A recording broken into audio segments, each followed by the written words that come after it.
Part number 8 था जाता है। इसके अंदर हम लोग बातचीत करते हैं एटवुड मशीन के बारे में। तो एटवुड मशीन सबसे पहले होती क्या है? एटवुड मशीन आपकी सिंपली दो मास कंटेन करती है जो कि एक फ्रिक्शनलेस पुल्ली के ऊपर सस्पेंडेड होते हैं।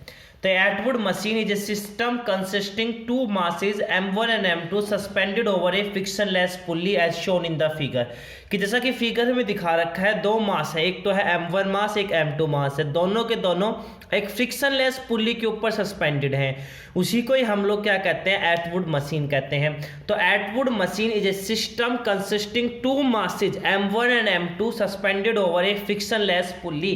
कि एक फ्रिक्शनलेस पुल्ली के ऊपर दो मास सस्पेंडेड है m1 और m2, और उन दोनों मासेज के इस पूरे सिस्टम को हम लोग एटवुड मशीन कहते हैं। जैसे कि इसमें देखो m1 और m2 टू मासेज हैं और वो एक फ्रिक्शनलेस पुल्ली के ऊपर सस्पेंड है, and this is called Atwood machine. ठीक है। अब कुछ मान लीजिए कि ये जो पुल्ली है इसकी रेडियस हम लोग a मान रहे हैं। जो हम लोग के सामने पुल्ली है फ्रिक्शनलेस, उसकी हम लोग रेडियस a मान रहे हैं। ये हम लोग मीन पोजीशन मान लेते हैं। इससे यहाँ से यहाँ तक की दूरी x1 और यहाँ से यहाँ तक की दूरी x2 मान रहे हैं। तो अगर मुझे इसकी टोटल निकालना हो कि टोटल लेंथ कितनी है हमारी इस वायर की, हम लोग L मान लेते हैं। वो किसके बराबर होगी भैया? x1 प्लस में x2 प्लस में पाई कैसे आया भैया? पूरे सर्कल की रेडियस होगी 2πr, आधा आधा को ये आधा आधा सर्कल इसके अंदर आएगा तो इसकी रेडियस हो जाएगी पाई, तो इसकी सरकमफ्रेंस हो जाएगी पाई। ठीक है। अच्छा एक बात और समझो कि सर एक बात बताओ, x1 और x2, अगर हम लोग एक बात समझें कि x1 और x2 आपकी वर्टिकल डिस्टेंस थी, अगर मैं x2 का डिफ्रेंशिएशन और x1 के डिफ्रेंशिएशन में रिलेशन पूछूं तो क्या होगी भैया? x2 उसमें तो x2 डॉट का मतलब क्या है? वेलोसिटी। वेलोसिटी से मतलब है इसका, तो ठीक है। तो भैया इसकी वेलोसिटी ऊपर जाएगी, इसकी वेलोसिटी नीचे आएगी। क्यों? मैं m2 को ग्रेटर देन m1 मान रहा हूं, तो ये नीचे की तरफ आएगी। नीचे वाली को पॉजिटिव मानूंगा, ऊपर वाली अपने आप में नेगेटिव आएगी। दोनों का मैग्नीट्यूड सेम रहेगा। सिमिलरली एक्सेलेरेशन में भी यही रिलेशन आएगा। ठीक है। ओके। ये तो आप लोगों को कॉमन सी बातें थी जो आपको पता लगनी है। अब हमारा काम वही है जो हम लोगों ने कहा था। सबसे पहले हम लोग काइनेटिक एनर्जी फाइंड आउट करेंगे जो कि होती है हाफ mv²। यहाँ पे दो काइनेटिक एनर्जी आएगी, एक तो T1 इस मास के लिए, हाफ m1, v कौन सा लोगे इसके लिए? x1 का स्क्वायर। ठीक है, x1 डॉट का स्क्वायर। T2 क्या आएगा? हाफ m2 x2 डॉट का स्क्वायर। ठीक है, x2 डॉट का square. Total kinetic energy T किसके बराबर आएगी सर? T1 प्लस T2 जोड़ोगे तो हाफ m1 प्लस m2। अब देखो एक बात यहां से समझना, इस रिलेशन का यूज करता हूं मैं। x2 डॉट की जगह माइनस ऑफ x1 डॉट लिख सकता हूं, तो हो जाएगा हाफ x2 डॉट की जगह x1 लिख दूंगा तो हाफ m2 x1 डॉट का स्क्वायर। नेगेटिव साइन कट जाएगा क्योंकि यहाँ पे पॉजिटिव हो जाएगा, तो half m1 plus m2 x1 dot का स्क्वायर। क्लियर? ओके। ये तो टोटल काइनेटिक एनर्जी आ गई। अब हमारा काम क्या है? पोटेंशियल एनर्जी निकालना। और पोटेंशियल एनर्जी आप लोग के सामने वही फॉर्मूला होगा पोटेंशियल एनर्जी का कि mgh। ठीक है। यहाँ पे अगर आप minus of mgh, potential energy होती है माइनस ऑफ mgh। ठीक है, वही आपका फॉर्मूला जो हम लोगों ने यूज किया था, माइनस ऑफ mgh। ठीक है। क्यों माइनस क्यों यूज कर रहे हैं? देखो हम लोगों ने ये हमारा वो माना था, सेंटर एक्सिस माना था हम लोग, ये अपना ग्राउंड लेवल मानते हैं। ग्राउंड के ऊपर हमारी पोटेंशियल एनर्जी पॉजिटिव लेके चलेंगे, नीचे हम लोग नेगेटिव लेके चलेंगे। अब नीचे आएंगी तो इसलिए मैं नेगेटिव का यूज करूंगा। तो सबसे पहले दो पोटेंशियल एनर्जी आएंगी, एक तो m1 मास के लिए वो हो जाएगी minus of m1 g x1, दूसरी आएगी v2 मास के लिए, v2 जो कि होगी m2 मास के लिए m2 g x2। दोनों को जोड़ो तो नेट का पोटेंशियल एनर्जी आ जाएगी minus of m1 g x1 plus minus of m2 g x2। Negative sign बाहर लो और g कॉमन ले लो तो इधर हो जाएगा m1 x1 प्लस। अब x2 की वैल्यू निकालो। x2 की वैल्यू निकलेगी, हम लोगों ने अभी एक रिलेशन ड्रा किया था कि x1 plus x2 plus pi a बराबर l के बराबर होता है। तो यहाँ से x2 बराबर आएगा l minus pi a minus x1 लिखो, तो यहाँ पे आएगा l minus pi a minus x1। इसके बराबर हमारा क्या आ गया, ये आ गया।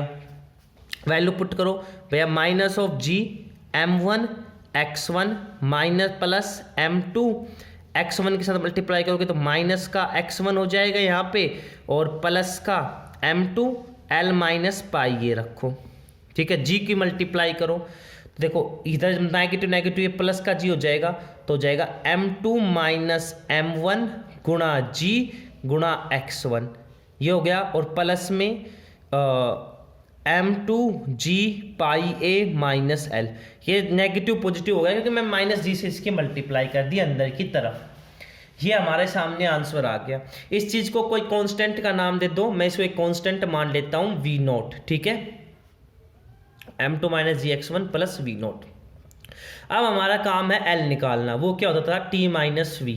अब t तो हमारे सामने था, क्या आया था, काइनेटिक एनर्जी हमारे सामने आई थी half m1 plus m2 x1 dot का स्क्वायर माइनस ये हमारे सामने क्या आई है m2 minus m1 g x1 plus v0। यहाँ पे आपके कार्टेशियन कोऑर्डिनेट क्या होंगे, एक तो q के डॉट की जगह तो क्या आएगा x1 डॉट, और आप लोगों के सामने q के की जगह क्या आएगा x1। तो लैरेंजियन जो इक्वेशन होगी वो क्या हो जाएगी, d by d t of partial differentiation of l with respect to x1 dot minus partial differentiation of l with respect to x बराबर 0। तो आपको अब दो चीजें निकालनी थी, partial differentiation of l with respect to x1 dot और partial differentiation of l with respect to x1। तो x1 डॉट के रिस्पेक्ट में हम लोग निकालते हैं, ये वाला फैक्टर पूरा 0 हो जाएगा क्योंकि सब कांस्टेंट है। x1 डॉट का आ जाएगा 2 टाइम्स x1 डॉट, 2 से 2 कैंसिल, तो क्या होगा, ये हो जाएगा 1/2 m1 प्लस m2, और मैं क्या कह रहा था x1 का क्या जाएगा 2 टाइम्स x1 डॉट स्क्वायर, ये आगे सब कुछ 0 हो जाएगा। तो ये आपके सामने 2 से 2 कैंसिल हो जाएगा, यहाँ पे क्या आएगा m1 प्लस में m2 गुणा में x1 डॉट। ऐसे आप लोग निकालोगे x1 के रिस्पेक्ट में, कॉन्स्टेंट है 0, ये हो जाएगा नेगेटिव, x1 का करोगे तो 1 आएगा, तो इधर आएगा minus of m2 minus m1 गुना में g, नेगेटिव साइन को अंदर लेके जाएंगे तो m1 माइनस m2 गुना में g। ओके, इस v0 का 0, ये भी 0 था कि ये वैल्यू जिसमें पुट करेंगे तो क्या होगा भैया, d by d t of m1 plus m2 गुणा में x1 dot minus m1 minus m2 गुणा में g बराबर 0। x1 डॉट के साथ जाएगा डबल डॉट लग जाएगा, तो आ जाएगा m1 प्लस में m2 x1 double dot minus m1 minus m2 g बराबर 0। यहाँ से इस वाले फैक्टर को इधर लेके जाएंगे और x1 डबल डॉट की वैल्यू निकालेंगे, और वो हमारे सामने आएगी m1 minus m2 upon m1 plus m2, इधर इसके गुणा में g चला जाएगा, और ये जो वैल्यू आई है ये हो जाएगी Lagrangian equation for Atwood machine. तो अगर आप लोग, ओ माय सॉरी यार, ये फ्रेम में नहीं आ रहा था, अब ये जाके फ्रेम में आया है ना। ओके, एक मिनट मैं इसको चेंज करता हूँ, 1 मिनट, अब ये फ्रेम में आ रहा है, सॉरी, दोबारा देख लो। हम लोग पोटेंशियल एनर्जी निकाल रहे थे और वो फॉर्मूला हम लोगों ने V1 निकाला, V2 निकाला, ये तो दिखाई दे रहा था।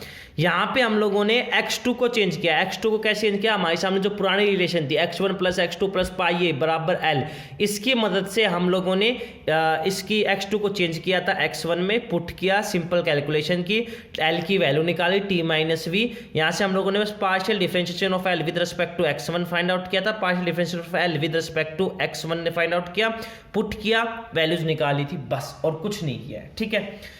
फॉर्मूला सेम, पहले काइनेटिक एनर्जी फाइंड आउट करोगे, फिर पोटेंशियल एनर्जी फाइंड आउट करोगे। काइनेटिक एनर्जी निकालने के लिए ट्रिक सेम, आपको ये दोनों बातें ध्यान रखनी है, वहीं x2 को x1 में बदल देना है, और उसमें भी आप लोगों ने यही किया था। तो ये से एटवुड मशीन हमारी कंप्लीट हो जाती है। आई थिंक आपको क्लियर होगा। एक बार फिर से शुरुआत से आप लोग एक बार फिर से देख लीजिए एटवुड मशीन को। सबसे पहले तो ये बताएंगे कि एटवुड मशीन होती क्या है। तो Atwood machines is a system, आपके सामने एक सिस्टम होता है consisting two masses held due with a frictionless pulley, ठीक है, we are suspended to a frictionless pulley as shown in the figure. हम लोगों ने दोनों मासेज का नाम दिया m1 m2, उनकी डिस्टेंसेज हम लोगों ने बताई, फ्रिक्शनलेस पुल्ली की रेडियस हम लोगों ने काउंट की। जो ये वायर से सस्पेंड थी उसकी लेंथ हम लोगों ने निकाली l, x1 plus x2 plus में पाई, ठीक है। उसके बाद हम लोगों ने ये दो फॉर्मूले बताए, x2 dot minus of x1 dot, x2 double dot minus of x1 double dot. मैंने कहा था अगर एक साइड को आप लोग पॉजिटिव कहोगे तो अपने आप में एक नेगेटिव हो जाएगी। फिर हम लोगों ने काइनेटिक एनर्जी का फॉर्मूला निकाला, T1 निकाला, T2 निकाला, T1 की एक रिलेशन फाइंड आउट करी, क्योंकि x2 की जगह x2 डॉट का x2 की जगह माइनस ऑफ x1 लिखता था, ये रिलेशन की पुट किया, आंसर आया। फिर हम लोगों ने v की वैल्यूज फाइंड आउट करी कि v1 क्या आएगी, minus of mgx1 minus of m2gx2। Minus क्यों लिया ये बताया, क्योंकि हम लोग सरफेस से नीचे बातचीत कर रहे हैं तो उसके हम लोग नेगेटिव लेके चलेंगे, ये भी मैंने आप लोगों को यहाँ पे समझाया। फिर पोटेंशियल एनर्जी v की हम लोगों ने बातचीत करी, कैसे निकाला, टोटल हम लोगों ने सम किया, कुछ नहीं किया, x1 x2 को चेंज करने के लिए एक बेसिक रिलेशन का यूज किया, ये वैल्यू पुट करी, t निकाला, partial differentiation of L with respect to x1 dot xi। बस कुछ नहीं करना होता, सिंपली काइनेटिक एनर्जी निकालो, पोटेंशियल एनर्जी निकालो, जनरलाइज्ड कोऑर्डिनेट फाइंड आउट करो, पार्शियली डिफरेंशिएशन करो, वैल्यूज पुट करो, आंसर आ जाता है। यही आप करेगा। एक और इसका बच जाता है, वो हम लोग नेक्स्ट पार्ट में ही करते हैं, that is simple harmonic system. Thank you.